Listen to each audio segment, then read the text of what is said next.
My name is Daniel Adeboye. I'm from Jos, Plateau State. This is what we farmers actually need, because one of the greatest problems we are having, in farming is this feed thing.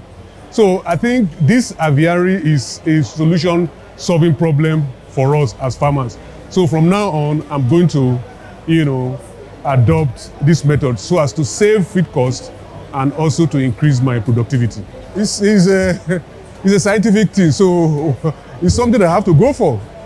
Because all this while we have been doing it manually, so this one is scientific, so it's a good thing, It's an avenue for me to, really go back now and begin to think of, how to improve my productivity. From what I've learned from them today, I will, as I'm going back now, I think I will,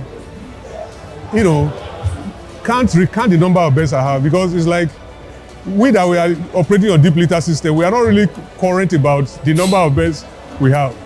So I think by the time I get there, I'll be able to, count them. When I recount the beds, then I will now know how much feed each bed is supposed to consume based on their age.